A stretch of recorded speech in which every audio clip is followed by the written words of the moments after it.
Hello.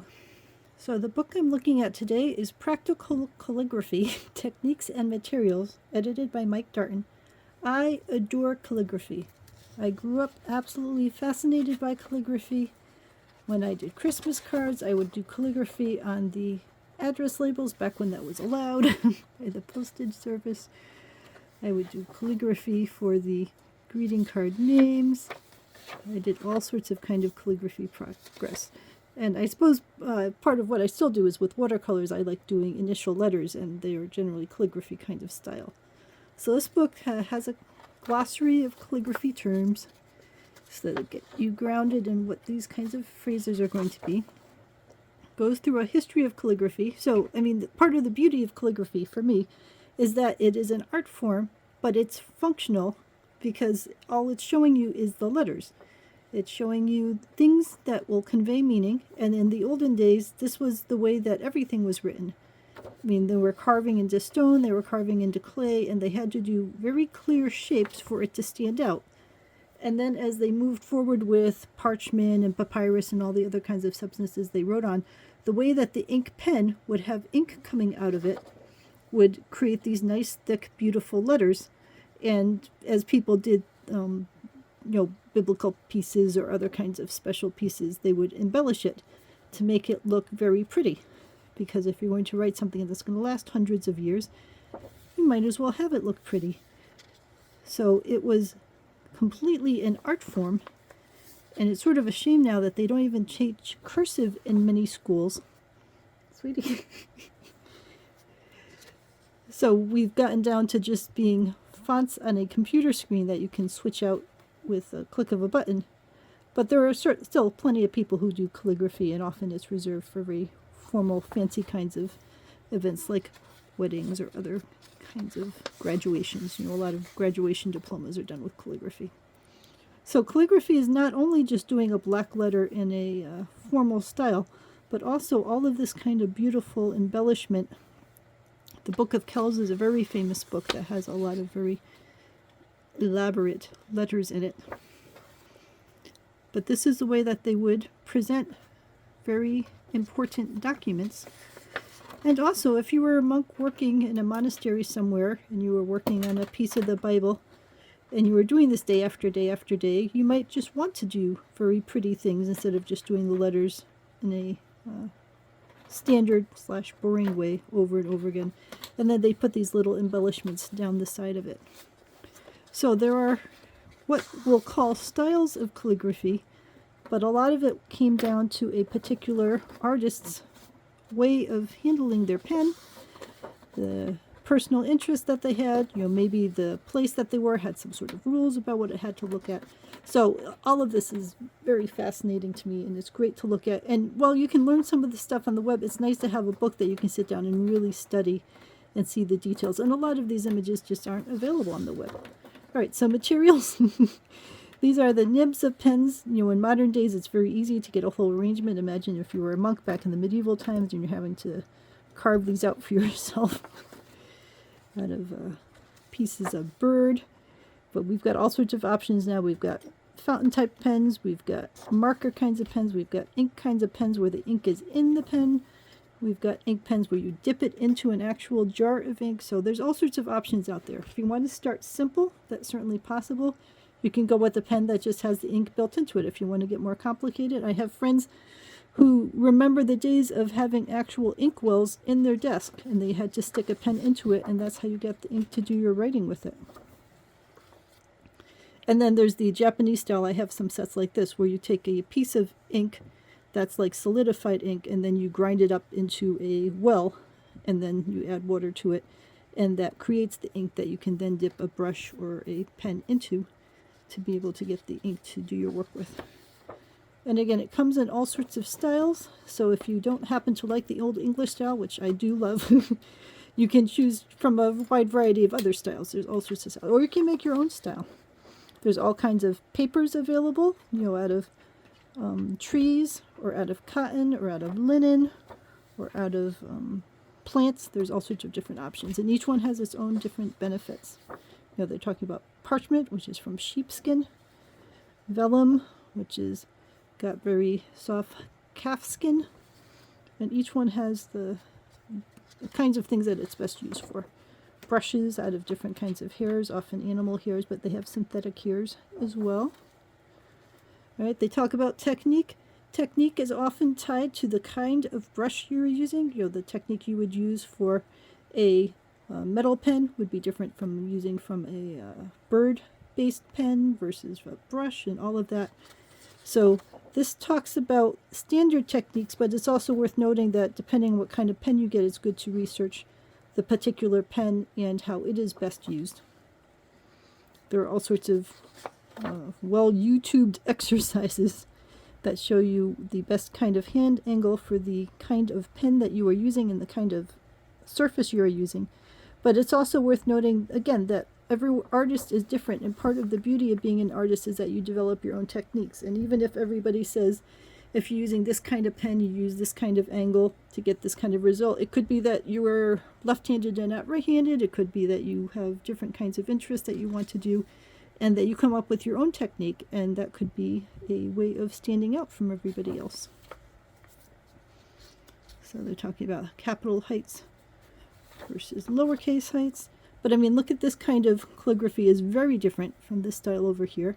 And both of them are beautiful in their own particular way. So, it's good to learn about different styles, because the more that you practice with different styles that are out there, the more that you learn which one you really like.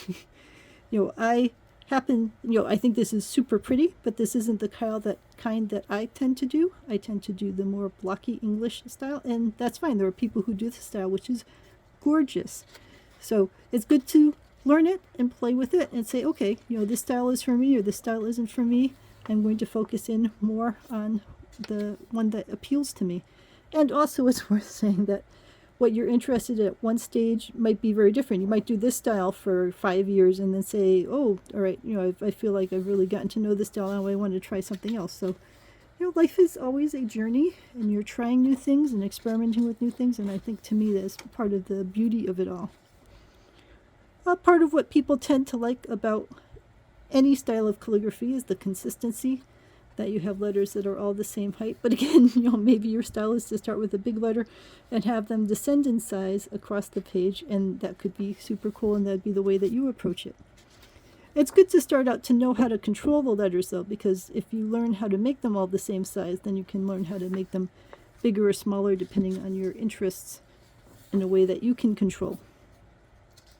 So I was talking about the different standard sizes of letters and how most people do them. It doesn't have to be the way that you do them. The lowercase letters. And again, this is all focused on the Roman/English alphabet. And here we go, alphabet's Roman. So there's plenty of other books that talk about Chinese letters and Japanese letters and Russian letters and so on. So you get books to work on things piece by piece to be able to understand how to do them. This kind of stuff is just so pretty to me, and then you learn how to make cool dragons and stuff in the middle of it. So I find all of this quite lovely.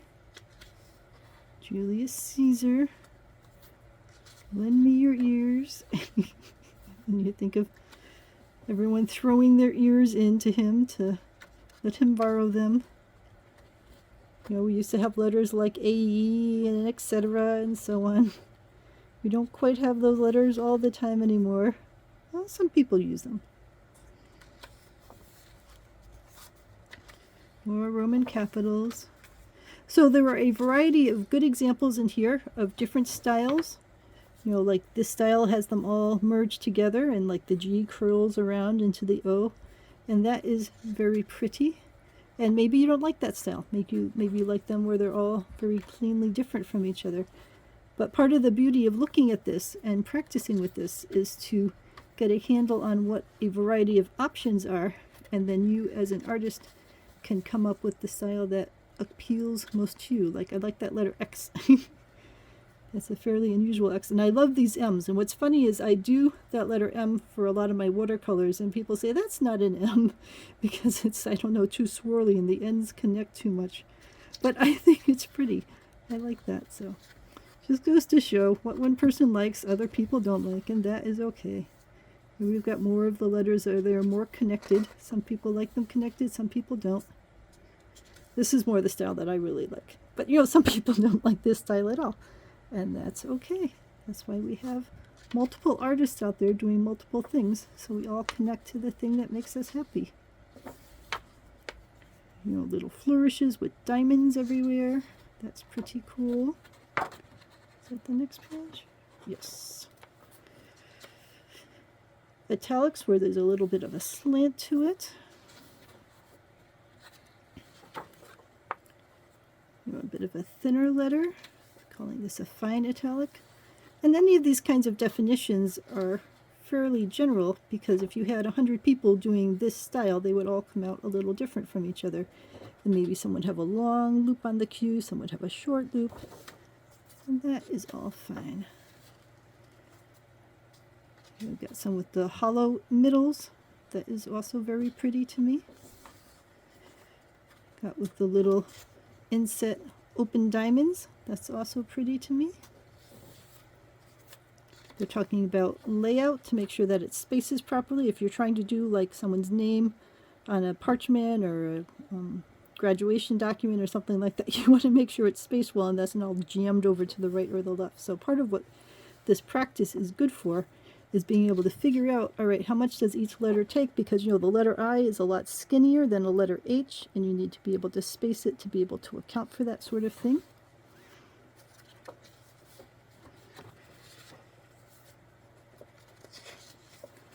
More discussions about spacing.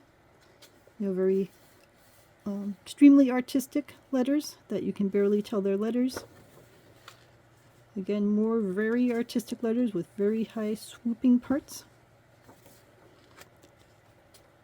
I think I would have liked more if this book had practical examples of different ways to use it, like with birthday invitations or graduation ceremonies or wedding invitations or all that kind of stuff, where it gave you more examples with it. And also a wider variety of letter types. Because maybe it's because I've been doing calligraphy for so long, but they cover a number of the basics. And I realize there's only so many pages in this book that they can do, and that they're trying to give you examples that are large enough that you can see the directions for each of the different pieces. But at the same time, I think that they could have fit in a couple more examples. Like, I don't think they needed entire giant pages for like the letter H and that sort of thing.